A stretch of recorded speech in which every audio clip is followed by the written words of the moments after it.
before a woman enters the film industry, she could undergo sexual harassment, sexual assault, or rape in itself. They fear that they will be wiped off the film industry. They will be informally, illegally, and unconstitutionally banned from the film industry if they come out against powerful people. Malayalam film industry, जिसे हम popularly Mollywood के नाम से भी जानते हैं, जिसे progressive होने का टैग मिला हुआ है, वो इस समय अपना मी टू मूवमेंट फेस कर रही है।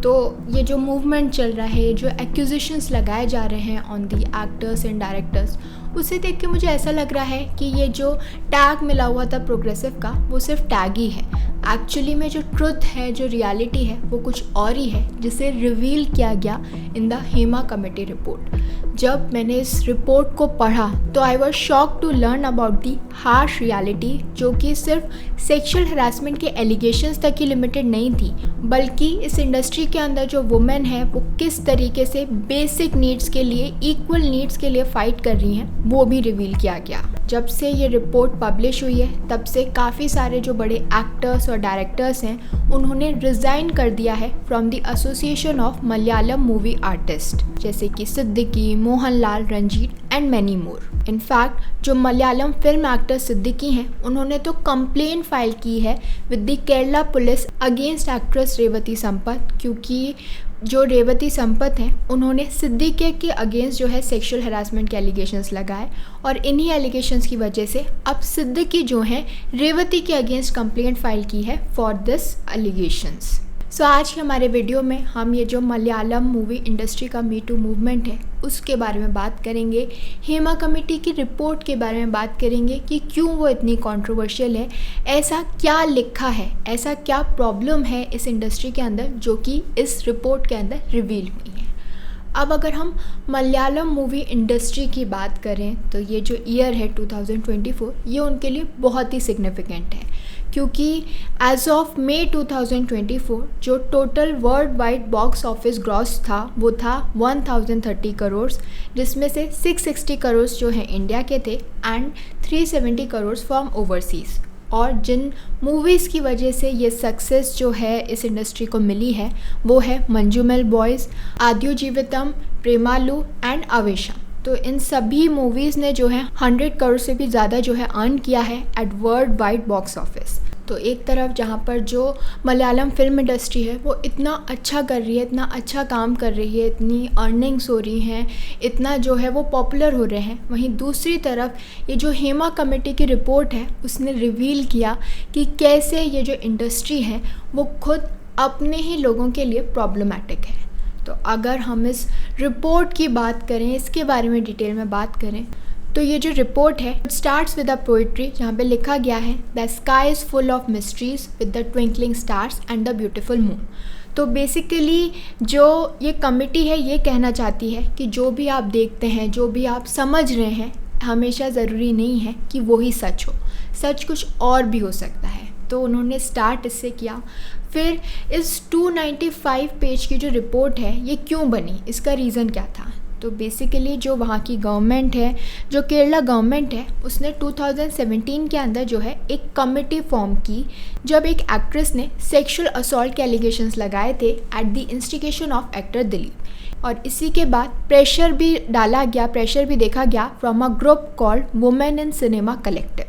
तो जो स्टेट गवर्नमेंट थी उसने क्या किया, जब उनके पास इस तरीके के एलिगेशंस आए, कंप्लेंट आई, उन्होंने एक कमेटी बनाई जो कि इन्वेस्टिगेट कर सके कि इस इंडस्ट्री के अंदर जो वुमेन है वो किस तरीके से काम करती है, उसका क्या स्टेटस है, क्या चीज़ें जो हैं उन्हें झेलनी पड़ती है। तो अगर हम इस कमेटी की बात करें, it was headed by former जज of High Court of Kerala which is K Hema.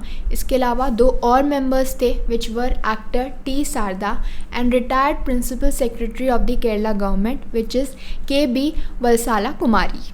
तो ये जो 296 पेजेस की पूरी रिपोर्ट है, इसे तैयार करने के लिए कम से कम 80 वुमेन के टेस्टिमोनियल्स लिए गए हैं। जी हाँ, वो वुमेन जो कि इस इंडस्ट्री के अंदर काम करती हैं, इससे कनेक्टेड हैं, उनके टेस्टिमोनियल्स लिए गए हैं। दो ये जो पूरी रिपोर्ट है ये 2019 में बन के तैयार हो गई थी, लेकिन काफ़ी सारे लीगल हर्डल्स थे। इसके पब्लिकेशन को लेके। लोग नहीं चाहते थे कि ये पब्लिश हो और इसी वजह से 2019 में तैयार हो गई थी, लेकिन अब 2024 में जाके ये पब्लिश हो पाई है। और जब से ये पब्लिश हुई है तब से हम देख ही सकते हैं कि कैसे ये जो पूरी इंडस्ट्री है वो हिल गई है। कितनी सारी एक्ट्रेसेस जो हैं वो बाहर निकल के आ रही हैं कि क्या क्या उनके साथ हुआ। दो अगर हम रिपोर्ट को पढ़ेंगे तो इस रिपोर्ट के अंदर किसी भी इनेबलर का, प्रिपरेटर का कहीं पर भी नाम जो है मेंशन नहीं है, बट रिपोर्ट आने की वजह से जो एक्ट्रेसेस हैं या जो जूनियर आर्टिस्ट हैं उनके अंदर हिम्मत आई कि वो बाहर आएँ और बता सकें कि उन्होंने क्या क्या झेला है या उनके साथ क्या क्या हुआ है। क्योंकि अगर हम इस रिपोर्ट को बनाने की बात करें तो जो सबसे बड़ा हर्डल था वो यही था कि जो वुमेन थी जिनसे पूछा जाता था वो खुल के अपनी बात नहीं बताती थी, जो भी उनकी प्रॉब्लम्स है वो नहीं बताती थी क्योंकि उन्हें डर था। तो ये सबसे बड़ा हर्डल था। और इन टेस्टिमोनियल्स के लिए जिन लोगों को कांटेक्ट किया गया, they were members of association of Malayalam movie artist, film employees federation of Kerala, women and cinema collective और भी बहुत सारी यूनियंस जो कि रिप्रेजेंट करती हैं वेरियस फिल्म मेकिंग डिपार्टमेंट्स। तो इन सभी वुमेन को कांटेक्ट किया गया और इन सभी के साथ जो मेजर इशू था, जो मेन प्रॉब्लम थी वो यही थी कि वो लोग जो है ढंग से अपनी बात, पूरी बात नहीं बता रहे थे, वो डर रहे थे। इसके अलावा जो दूसरा इशू देखने को मिला है इस रिपोर्ट के अंदर वो है कि इन सभी एक्ट्रेसेस को, जूनियर आर्टिस्ट को जो बेसिक ह्यूमन नीड्स हैं वो ही अवेलेबल नहीं थी। अब बेसिक ह्यूमन नीड्स क्या होगी एक वुमेन के लिए? टॉयलेट अवेलेबल होना, चेंजिंग रूम अवेलेबल होना, तो वो ही उनके पास सेट्स पे नहीं होता था। इस वजह से वो क्या करती थी, वो प्यासी रहती थी, पानी नहीं पीती थी ताकि उन्हें कम से कम वॉशरूम यूज़ करना पड़े। इनफैक्ट एक टेस्टिमोनियल के अंदर तो एक वुमेन ने ये भी शेयर किया कि जहाँ पर उनका सेट था और जहाँ पर टॉयलेट बना हुआ था वो 10 मिनट की दूरी पे था। तो उनसे एक्सपेक्ट किया जाता था कि जो वो हैं वो प्यासी रहें, वो इतना पानी ना पिएं क्योंकि बार बार जाने और आने में जो है टाइम वेस्ट होता है। तो आप देख सकते हैं एक बेसिक ह्यूमन नीड के लिए भी जो है चीज़ें ढंग से वहाँ पर अवेलेबल नहीं थी। चेंजिंग रूम्स अवेलेबल नहीं थे, जो टॉयलेट्स हैं वो अवेलेबल नहीं थी, जो एक्ट्रेसेस थी वो प्यासी रहती थी, पानी नहीं पीती थी, जिसकी वजह से उनकी हेल्थ पर भी इफ़ेक्ट पड़ता था। और जूनियर आर्टिस्ट का कहना है कि ये सब चीज़ें जो वो लोग झेलते थे वो उनसे एक्सपेक्ट किया जाता था। कोई भी न्यू कमर आता था तो उसे ऐसा लगता था कि यहाँ पर इसी तरीके से काम करता है, यही सिचुएशन है जिसमें उन्हें ढलना होगा, जिसमें उन्हें एडजस्ट करना होगा। And they were pushing on without any complaints. इसके अलावा जो सेक्सुअल हरासमेंट के केसेस हैं वो तो एक बहुत ही मेजर इशू है ही, क्योंकि इस इंडस्ट्री के अंदर जो भी वुमेन एंटर करती है उससे ये एक्सपेक्ट किया जाता है, उसे बताया जाता है कि उसे एडजस्टमेंट्स करने पड़ेंगे, कॉम्प्रोमाइज़ेस करने पड़ेंगे।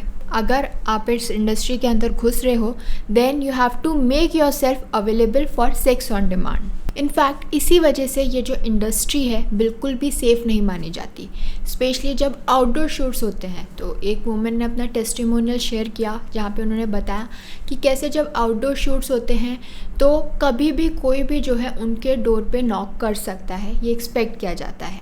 एंड ऐसी सिचुएशन से बचने के लिए या तो वो अपने साथ कोई फैमिली मेम्बर लेके जाएं, अगर नहीं लेके जा रहे हैं देन यू कैन एक्सपेक्ट कि ऐसी कोई भी सिचुएशन जो है वो अराइज हो सकती है। तो अगर उन्हें सेफली कहीं जाना है तो वो अपने साथ कोई फैमिली मेम्बर लेके जाते थे, तभी वो सेफ़ महसूस करते थे। अब इनिशियली जैसा मैंने आपको बताया कि जब वुमेन से उनके टेस्टिमोनियल्स लिए जा रहे थे तो वो डर रहे थे। डर क्यों रहे थे, ऐसा क्या हो जाएगा? तो डर का रीज़न है सोशल मीडिया, फैन पेजेस। उन्हें लगा कि अगर ये इन्फॉर्मेशन बाहर आएगी, उनका नेम बाहर आएगा, अगर वो अक्यूज़ करेंगे कि हमारे साथ ये हुआ है, तो मे बी सोशल मीडिया पे उन्हें ट्रोल किया जाए, पब्लिकली थ्रेटन या फिर डिफेम किया जाए। क्योंकि ये जो सब कुछ हो रहा है इसका क्या रीज़न है? तो इसका रीज़न है the mafia like lobby in the Malayalam film industry. तो ये एक ओपन सीक्रेट है जहाँ पर ये कहा जाता है कि एक पावरफुल लॉबी है जो कि माफिया की तरह एक्ट करती है, जो ये पावर रखती है कि वो बैन कर सकती है, पेनलाइज कर सकती है एक्टर्स को एट देयर विल। और ये जो प्रॉब्लम है, ये जो फिनोमेना है, ये मैन के ऊपर ज़्यादा एप्लीकेबल है देन वुमेन। तो ये माना जाता है कि 10 से 15 लोग 10 to 15 people are there in these lobbies, जो कि इंक्लूड करता है actors, producers, distributors and directors, जिनके पास पूरा कंट्रोल है of the whole Malayalam film industry. और इस लॉबी की वजह से आइदर इट्स मैन और वुमेन, उनके पास ये पावर ही नहीं है। They dare not utter any word जो कि इन लोगों को ऑफेंड कर सके, इन 10 to 15 लोगों को ऑफेंड कर सके, क्योंकि अगर ऐसा किया तो ये जो पावर ग्रुप है, ये जो पावर ग्रुप के लोग हैं, they will wipe that person out of the industry. और यही रीज़न है कि क्यों ये जो इंटरनल कंप्लेंट कमिटीज़ बनी हुई हैं, दे रिमेन टूथलेस। और सबसे ज़्यादा प्रॉब्लम जो लोग फेस करते हैं, जो ग्रुप फेस करता है, वो है जूनियर आर्टिस्ट का ग्रुप, क्योंकि उन्हें एक्सेप्ट नहीं किया जाता है as members of the association of Malayalam movie artist और recognised as technicians by the film employees federation of Kerala. तो ये जो आर्टिस्ट होते हैं, बेसिकली ये कहाँ से आते हैं, इन्हें कौन सोर्स करता है? इंडिविजुअल एजेंट सोर्स करते हैं। तो इसी वजह से ये जो जूनियर आर्टिस्ट का ग्रुप होता है, they are highly vulnerable to exploitation और abuse. In fact till the year 2000 there were no written contracts. तो जो भी कॉन्ट्रैक्ट होता था वो प्रोड्यूसर्स और बड़े एक्टर्स के बीच में होता था। बाकी की जो कास्ट और क्रू होती थी, उनके साथ कोई भी रिटन कॉन्ट्रैक्ट नहीं होता था। तो इस वजह से अगर कोई भी डिस्प्यूट हुआ, कोई भी पेमेंट डिस्प्यूट हुआ, तो जो ये कास्ट एंड क्रू होता था, उनके पास कोई भी लीगल रिकोर्स नहीं होता था कि अगर हमें पैसा नहीं मिला है तो हम जुडिशरी के पास जा सकते हैं या कोई एक्शन ले सकते हैं, क्योंकि कोई रिटन कॉन्ट्रैक्ट तो है ही नहीं। तो इस वजह से टिल द ईयर 2000 कोई भी रिटन कॉन्ट्रैक्ट नहीं था, और अगर कोई डिस्प्यूट हुआ तो आप मान लीजिए कि आपको कोई भी पैसा नहीं मिलने वाला है।